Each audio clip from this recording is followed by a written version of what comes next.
Olá pessoal, nós estamos em mais um vídeo aqui no canal Escola Amor no Altar.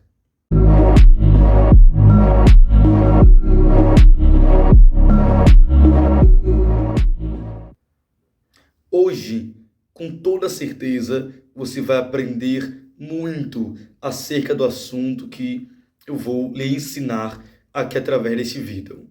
Antes, eu quero que você se inscreva aqui no canal e envie esse vídeo para mais uma pessoa. Com toda certeza, muitas pessoas podem aprender a como ter uma vida sentimental de sucesso. Deixe aqui nos comentários o seu feedback ou a sua dúvida, para que possamos ter um maior entrosamento com a nossa classe de alunos aqui no canal. Hoje vamos falar sobre 7 coisas que atrapalham a vida sentimental, atrapalham o casamento, a relação.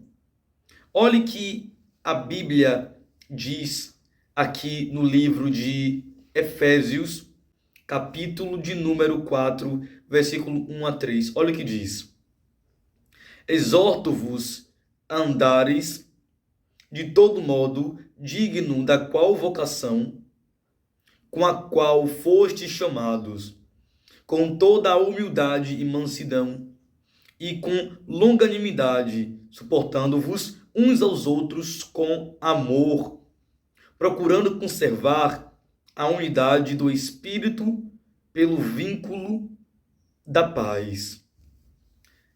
A Bíblia trata o amor não como apenas um sentimento, mas também como uma atitude.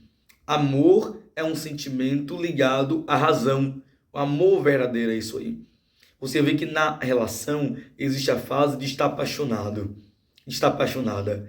Só que com o tempo, se não tiver um tipo de conhecimento maior na relação, a relação pode ir desgastando aos poucos, em que a paixão vai se esfriando e a pessoa pode confundir a paixão que se esfriou com a falta de amor. Não, amor é uma decisão por intermédio das minhas atitudes que eu posso ter na relação. Eu quero que você entenda uma seguinte questão.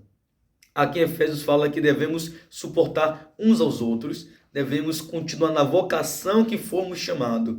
Você, marido, você, esposa, foi chamado pelo Senhor para estar no seu casamento na vocação que Deus escolheu para você. É a vocação de estar cultivando o amor por intermédio da paz. A mesma coisa é o solteiro. Se eu tenho o Espírito Santo, automaticamente eu tenho Jesus dentro de mim. Eu tenho Deus dentro de mim. Automaticamente eu tenho a essência do amor na minha alma, porque Deus é amor. Então, Deus nos chamou com essa função na relação. Agora, eu quero que você entenda uma seguinte questão. O primeiro tópico que eu vou falar sobre vocês, o que pode atrapalhar na relação, é o orgulho de achar que está sempre certo. Tem casais que na relação, no casamento, ou às vezes até o solteiro é assim. Tem esse costume de achar que sempre ele ou ela está certo. É o manda-chuva da relação. Eu enxerguei assim, é da maneira como eu vejo, é da maneira como eu enxergo, é do meu jeito, é da minha forma. Não, o modo que você enxerga a relação não importa. O que importa é eu que estou com a razão. Tem que obedecer a mim que estou com a razão. Então, o orgulho de sempre achar que está certo.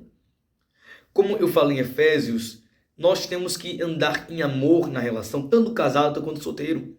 É agir em amor, procurando seguir a paz, colocando a paz na relação, para que ambos venham ter um contorno maior da situação problemática que há na relação. Todo casamento vai ter problemas e dificuldades. Agora, a maneira que o casal se entrosa para resolver as dificuldades e os problemas vai determinar muito para onde eles querem chegar, para onde eles querem ir. Se na relação o casal só vive brigando, um não entende o outro, um tem orgulho sempre achar que está certo e o outro está errado, não vai ter um fundamento sólido na relação, porque sempre vai ter a vaidade. E aonde há vaidade, aonde há orgulho, há todo tipo de mal. Então, a primeira questão é: não deve ter orgulho no casamento. É sempre achar que está certo. Não pode ter isso na relação. Porque quando você comete o erro de pensar sempre que está certo, você acaba não dando ouvidos para o seu parceiro contar a visão que ele teve na relação. Compreende isso? Você tem que ter essa humildade de pensar. Às vezes, o marido chega em casa cansado do trabalho, a esposa começa a falar, a descarregar tudo em cima dele. E isso, aos poucos, vai colocando na mente dele que você é uma mulher chata.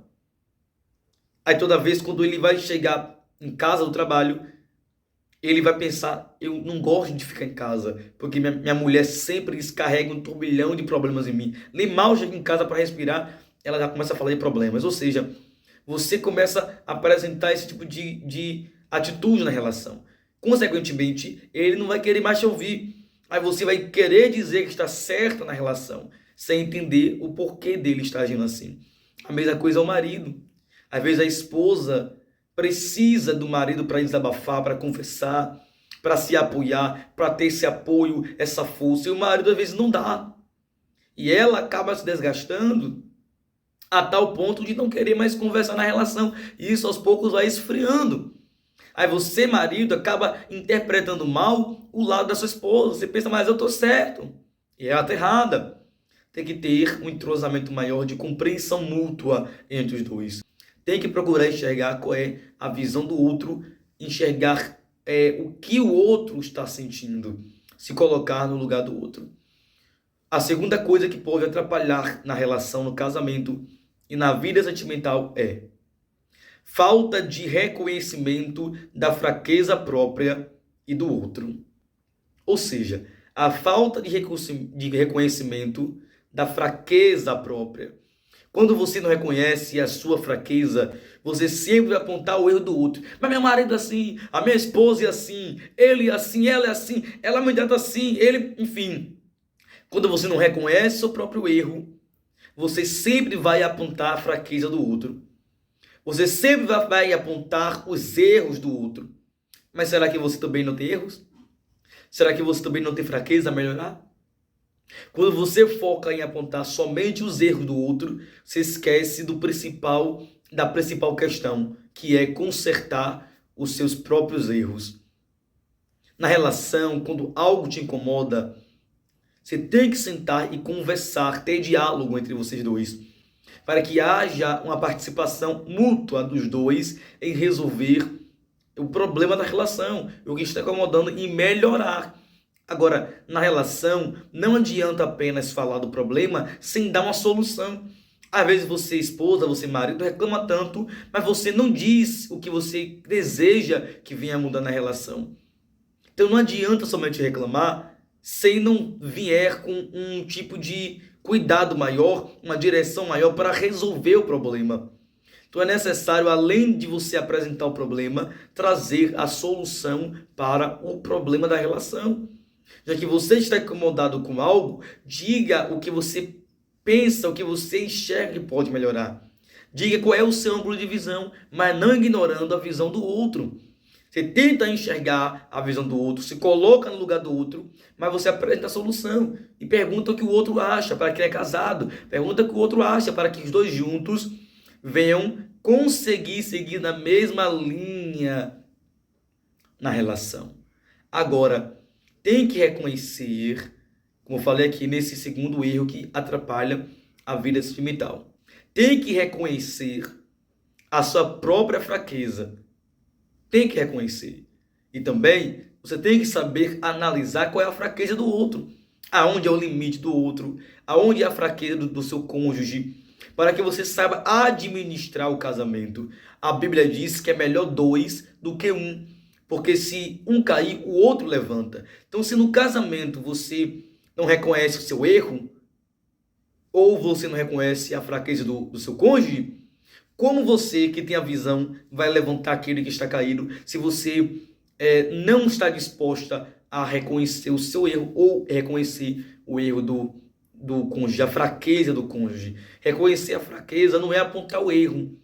Reconhecer o erro e a fraqueza é você entender que há uma falha, há uma fraqueza ali na relação, no seu cônjuge, que ele precisa do seu auxílio para conseguir vencer. Ela precisa do seu suporte para poder conseguir avançar. Se não houver uma ajuda mútua na relação, não vai dar certo. Então é necessário reconhecimento da sua fraqueza e da fraqueza do outro. E vocês conversarem e se ajudarem mutuamente.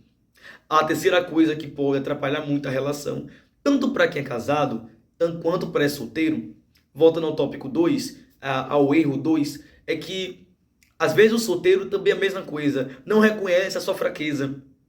Aí quando entra numa relação, entra numa relação exigindo do outro, sem saber que aquilo que às vezes aquela pessoa solteira na relação agora está exigindo do outro, é uma fraqueza dela, que ela precisa consertar nela, para que o outro venha, para que ela venha não depender do outro daquilo que ela precisa mudar na relação.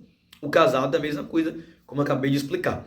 Então, a terceira coisa que pode atrapalhar na relação é falta de empatia. A falta de empatia na relação pode atrapalhar muito o crescimento e desenvolvimento pessoal e mútuo do casal. Quando você não é empata, você nunca vai se colocar no lugar do outro. Você nunca vai dar ouvidos ao que o outro tem a dizer. Você nunca vai se colocar à disposição para se colocar no lugar do outro. Por que está assim? Por que falou assim? Por que pensou assim? Porque a pessoa que não tem empatia, na realidade, ela ou ele, enfim, não tem empatia consigo mesmo. Então, se a pessoa não tem empatia consigo mesmo, automaticamente não terá empatia com o seu próximo. Na relação, não terá empatia. Então é necessário ter empatia consigo mesmo e aprender a ter empatia na relação. A falta de empatia vai levar à falta de diálogo. E a falta de diálogo vai levar a brigas constantes. Na relação, pegue entender que há um tempo certo para tudo. Tempo de você falar do que está errado e tempo de você se calar. Nem tudo que você vê na relação é para falar imediatamente. Tem que ter a sabedoria para falar na hora certa, no momento certo, quando os dois estiverem dispostos a conversarem. Talvez você diz assim, mas o meu parceiro, minha parceira, nunca está disposto a conversar. Você vai chamar a pessoa, vai se colocar no lugar dela, ou no lugar dele, tentar enxergar o campo de visão do lado de lá, para que você saiba como entrar no assunto que você quer conversar. Então a falta de empatia pode levar também ao egoísmo, de você pensar que eu estou certo, essa é a minha visão, esse é o meu jeito. Às vezes você, homem, diz assim, eu nasci assim, não vou mudar. Às vezes você, mulher, diz a mesma coisa, eu nasci assim, não vou mudar. Se ele quiser ficar comigo, ele que aguente. Se ela quiser ficar comigo, ela que aguente. A falta de empatia na relação pode gerar o egoísmo. Em um relacionamento, em um casamento, tem que entender que ambos se sacrificam um para o outro. Ambos sacrificam um para o outro. Sacrificam o seu jeito que não agrada ao outro. O outro sacrifica uma atitude que não agrada a ele. Para os dois continuarem se encaixando cada vez mais. Quanto mais ambos se sacrificam um para o outro, fazem sacrifício para agradar um ao outro. Claro que tem que cada um individualmente agradar a Deus, mas quando você já está agradando a Deus, vocês têm que agradar um ao outro. Quanto mais um se doar para o outro, sem esperar em troca, tem que aprender isso. Eu vou fazer para o meu cônjuge, sem esperar algo dele em troca. Eu vou fazer porque eu faço por mim, porque eu estou semeando, eu estou plantando, porque eu tenho para mim. Eu estou feliz comigo. Quando você dá o melhor para si mesmo, automaticamente você dá o melhor para a relação. Agora também há um parênteses aqui, que há casos que o parceiro se doa demais por ela e ela não retribui o mesmo nível. Há casos que ele se doa tudo para ela e ela não se doa para ele, ou vice-versa. Tem que entender que se você está em uma relação, ambos têm que se doar, se sacrificar um pelo outro. Quanto mais os dois se sacrificam um pelo outro, tem empatia, reconhece o erro, que é o erro número 2. a fraqueza de um do outro e a sua fraqueza, quando um e o outro não tem orgulho na relação de estar certo, quando a pessoa segue esses passos todos, sacrificam um pelo outro, a pessoa acaba aprofundando-se os laços da relação. A relação torna-se mais sólida, mais profunda, porque ambos ali estão na conexão constante de se entregar um pelo outro. Então a falta de empatia pode gerar fraqueza na relação e, consequentemente, briga, que leva à falta de diálogo, é a falta de empatia. A quarta coisa que pode atrapalhar na relação é falta de diálogo para tentar entender o que o outro quer dizer. A falta de diálogo pode justamente acabar trazendo fracasso na relação. Porque a falta de diálogo na relação vai impedir de dar ouvido ao que o outro tem a dizer. Quando não há diálogo na relação, cada um vai enxergar a verdade que lhe convém. Quando não há diálogo, não há conversa na relação, vai sempre haver rachadura na relação. Digamos que vocês dois estão construindo um prédio. Para construir um prédio, tem que ter lá todo o projeto ali. Toda a planta do prédio ali escrita no papel. A mesma coisa a relação. Tem que estar no papel. Ou seja, tem que ter o diálogo central da relação. Se um construtor e o outro construtor faz o prédio da maneira que ele bem achar e não há diálogo entre os dois, aquela construção ali vai dar errado, porque cada um está construindo da maneira que lhe convém. E quando forem olhar na planta da construção, cada um enxergou a verdade que lhe conveio. Então, quando você, na relação, quando pegar a planta, cada um vai enxergar a verdade que lhe convém. Então, na realidade, quando cada um não há diálogo na relação, cada qual vai construir essa base sólida, sem diálogo, automaticamente a relação vai ter briga, um não vai querer ouvir o outro, não vai ter carinho, não vai ter amor, não vai ter empatia, não vai ter reconhecimento dos seus erros, não vai ter humildade, não vai ter diálogo, não vai ter nada dessas coisas, porque o casal está construindo o prédio individualmente, sem diálogo. Esse prédio é a relação de vocês dois. Vocês dois têm que construir juntos, com diálogo juntos, pegando o projeto juntos e ambos lendo e cada um dizendo o que você enxerga. Eu enxerguei assim, você concorda? Eu enxerguei assim, já está de acordo? Ah, não, eu enxerguei diferente. Então vamos entrar aqui em um acordo nas nossas duas visões, que são diferentes, para tornar visões iguais, para que ambos cresçam solidamente. Se não há diálogo, não há edificação da relação. A relação vai ser frágil. A relação não vai ter confiança entre vocês dois. Não vai ter amor. Sempre vai haver briga, porque não há diálogo entre vocês dois. Então a falta de diálogo pode atrapalhar a relação. A quinta coisa que pode atrapalhar a relação de vocês é ouvidos fechados. Não dá ouvido de fato para o que o outro diz. Ou seja, a quinta coisa que pode atrapalhar a relação é ouvidos fechados. Quando há ouvidos fechados na relação, quer dizer que o cônjuge, ainda que esteja na conversa, o cônjuge não absorve o que o seu parceiro está dizendo. Ou seja, a esposa reclama tanto da atitude do marido. Ele ouve, mas ele não absorve o que ela fala. Automaticamente, ele não vai mudar aquilo ali. Porque ele está fechando os ouvidos para aquilo que ela fala. Ou seja, ela fala, ele entra por aqui e sai por aqui. Ele não está absorvendo. A mesma coisa a esposa.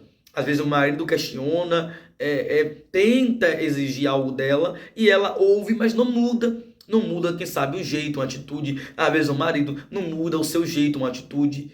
Ele ouve. Ele sabe que aquilo incomoda ela. Porém, ele fica de ouvidos fechados para tentar resolver o problema. Porque na relação, quando não há esses 4 tópicos anteriores que eu falei, quando há orgulho, quando há falta de reconhecimento da fraqueza própria do outro, quando há falta de empatia, quando há falta de diálogo para tentar entender o que o outro quer dizer, E quando há ouvidos fechados, a pessoa sempre vai ter problemas na relação. Porque a pessoa sempre vai pensar assim, não, ela tanto exige de mim, cobra tanto, que mulher chata, ó, vive cobrando, exigindo, falando, e que mulher suportável. Toda pessoa que está mostrando o problema, está dizendo aquilo que não lhe agrada, é porque ela quer mudança na relação, é porque ela quer salvar o relacionamento. Porque a pessoa está apresentando rachaduras na edificação. A mesma coisa que sabe é o marido. E vive dizendo, que mulher chata, vive reclamando, ou a esposa, que homem chato, que homem isso, que homem aquilo, esse homem é muito devagar, não importa. Tem que entender isso. Quando há ouvidos fechados na relação, quer dizer que o casal não tem maturidade para ouvir um ao outro, nem para dialogar. Então, a falta de ouvidos abertos leva a ouvidos fechados. Você pode conversar, pode dizer onde dói, aonde está machucando, e o cônjuge não vai dar ouvidos para tentar agir. Quando na relação ambos dão ouvidos um ao outro, a pessoa coloca em prática. A Bíblia diz que a fé sem obras, ela é morta. E a fé vem pelo ouvir e ouvir a palavra de Deus. Então, se a fé vem pelo ouvir e ouvir a palavra de Deus, automaticamente eu tenho que ter obras de acordo com a minha fé. Então, a falta de ouvidos abertos pode levar a um prejuízo na relação. A sexta coisa é obrigar o cônjuge a entrar na mesma visão sem explicar o que você quer. Ou seja, quando você obriga o cônjuge a entrar na sua visão sem explicar o que você quer, acaba gerando um desconforto na relação. Isso faz o seu cônjuge, o parceiro, pensar que você é que manda, é que você que dá a palavra final. Quando você obriga a pessoa a entrar, o cônjuge a entrar naquilo que você quer, sem explicar o porquê, sem explicar o fundamento, sem explicar a sua visão, você acaba impondo, parecendo ser uma pessoa autoritária. Então, quando você, nessa sexta coisa, obriga o cônjuge a entrar em uma visão que só você enxerga, você acaba passando a imagem de uma pessoa autoritária. Isso pode prejudicar também a sua relação, o teu casamento. A mesma coisa é o solteiro. Ele enxerga tudo do jeito dele, da maneira dele, é como ele quer, da maneira que ele quer ou ela quer. Não pode ser assim. A sétima e última coisa é somando juntos. Os dois estão no comando da relação. Precisa os dois enxergarem a visão um do outro e criar uma concordância maior para seguir em frente somando juntos. Então, ambos na relação têm que somar juntos.